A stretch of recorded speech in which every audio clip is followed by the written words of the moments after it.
Hi friends! In this video, we're going to talk all about crochet gauge. We'll define it and then we'll talk about why it's important to pay attention to gauge, what kinds of patterns would tell you to pay attention to gauge. We'll practice measuring gauge on two swatches, a single crochet and a double crochet swatch. And then finally, we'll talk about what to do if you're not meeting gauge. And hopefully by the end of the video, you'll know what that means and you'll know how to correct it if you're not meeting gauge. So the technical definition of gauge is the number of stitches per inch.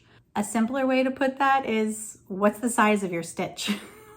How big or how small are your stitches? When we talk about size, it's width and height of your stitches. And you're gonna need to pay attention to gauge the further along you get in your crochet experience, because maybe you want to try making clothes. In a pattern for an article of clothing, the designer will have you make what's called a gauge swatch. A swatch is just a small sample of fabric, usually like a 5-inch square of fabric. And then they're going to tell you to count the number of stitches you have in a 4-inch sample, stitches and rows, width and height. And you want to make sure that your number of stitches in that 4-inch square matches the pattern's number of stitches in that 4-inch square. So in addition to paying attention to your stitch count, that's the total number of stitches, you also need to pay attention to your stitch size. Let's say you are crocheting a size medium sweater and your stitch count is accurate, you match the pattern, but your stitch size, your gauge, doesn't match the pattern. Well, you might not have a size medium when you're done. If your stitches were too small, it might be a smaller size. And if your stitches were too big, it might be a bigger size. The whole point of crocheting your own clothes is to get that custom fit. So if you're putting in the work to crochet an article of clothing, you want to make sure that your stitch count is accurate, but also your gauge is accurate. The reason why we do a 4-inch square, so like the pattern will have you make a 5-inch swatch, but then you measure your stitches in a 4-inch square, is because it's really hard to get an accurate number of stitches in just an inch. Because depending on your yarn size, that might just be one stitch. So 4 inches is like a larger sample. 4 inches up too is a larger sample of rows. And then the reason why you make your swatch bigger than 4 inches, you don't want to just make a 4-inch swatch, is because sometimes your first row, your last row, your first stitch, your last stitch, they might not be an accurate representation of your stitch size. A pattern worth their salt will have you make a 5-inch swatch, and then they'll have you measure your 4-inch square and get your stitch count. And speaking of patterns, it will probably tell you to check your gauge after you block your swatch. They are right. You should measure your gauge after you block your swatch. I like to measure my gauge before I block too. I'll work up my swatch and I'll check my gauge. And if I'm good, if my number of stitches matches the pattern's number of stitches, then I'll block the swatch. And then once the swatch is dry, I'll check the gauge again. The reason I like to check my gauge before blocking as well as after blocking is so that there aren't any surprises in the blocking process. The yarn could cause some more stretch during wet blocking. The stitch pattern could cause some more stretch during the blocking process. When I have my finished product and I'm going to block it, I don't want to be surprised at the end of it. I want to know if I need to do a little extra manipulation of the stitches or the shape of things when I'm going into the blocking process. Let's practice measuring gauge so you know what to do when you're working on your own pattern. I have a double crochet swatch and a single crochet swatch. These have not been blocked. Obviously, since you're measuring, you're going to need measuring tape. Please use fashion tape, not the measuring tape from your toolbox. I'm going to turn the camera over my table and we'll practice measuring gauge. Alrighty, Rooney, let's measure a single crochet swatch first. You'll notice that it's curling at the corners. That's because it's unblocked. Single crochet is a tight stitch, so my fabric is tight and it does tend to curl. This is the right side of my work. I'm a right-handed crocheter, so my slip knot is in the bottom left corner. If you're a left-handed crocheter, your slip knot would be in the bottom right corner, and that's how you know you're looking at the right side. So on the bottom here, I have nice looking V's. I crochet into the back bump, but this of my chains. So this is all that remains of my chains. And then sitting right above it, you see these little V's, these little tiny feet. That's my first row. It's very, very squat. It's kind of hard to see. And then of course, sitting right above that, you can see these back bumps. That's the back of a single crochet. So here's row 2. We're gonna start by measuring the stitches across. That's the easiest one to start with. And it doesn't matter which row you use, as long as it's like a really nice, clear sample of your stitches. I'm lining up the 0 of my measuring tape with the left side of the first stitch. And if your 0 is on the right-hand side, measure or line up the 0 with the right-hand side of your first stitch. My measuring tape is laying really flat, and we'll start here and we'll count across to 4.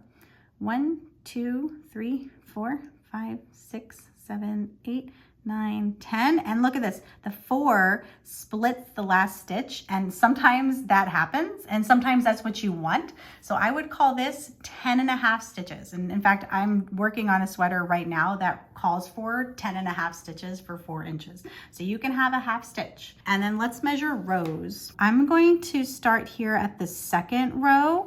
So I'm lining up 0 with the bottom of a single crochet. This of course is the back of a single crochet. So you have that bump right above my fingernail, and then these 2 little feet making like an upside down V. That's the bottom of the single crochet. So 0 is lined up with the bottom of those feet.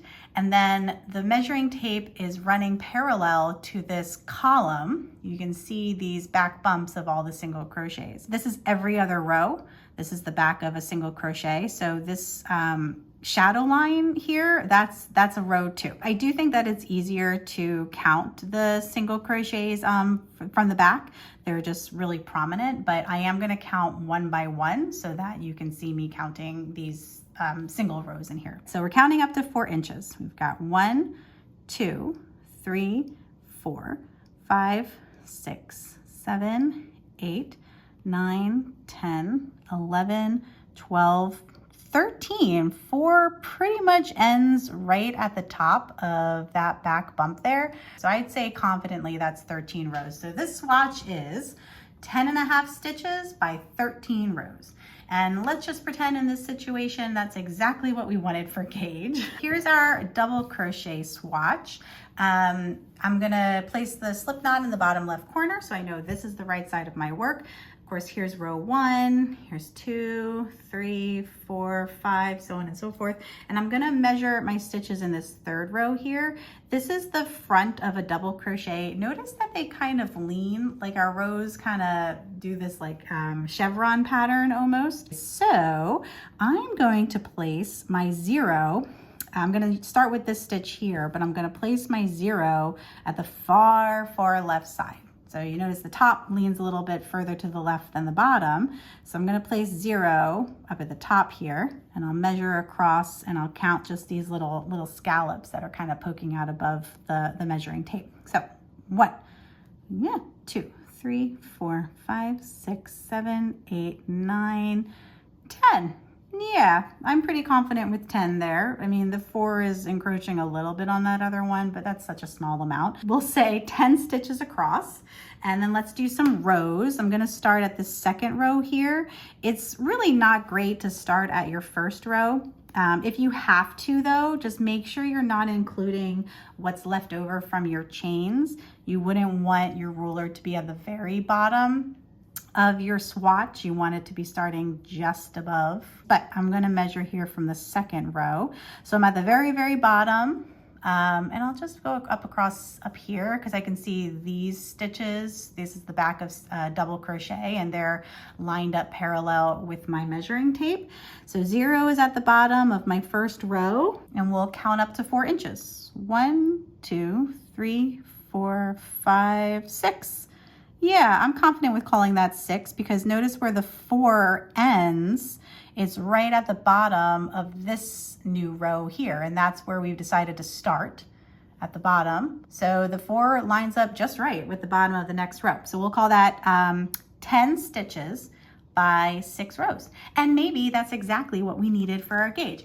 Now let's talk about what to do if you're not meeting gauge. All right, what to do if you're not meeting gauge. Because in this scenario where we were measuring these swatches, we were pretending that our gauge is what it was supposed to be. Our number of stitches match the pattern's number of stitches. But what happens if you are working on your swatch and your gauge does not meet the pattern? What can you do? There are 2 things that affect your gauge. The first is your hook size.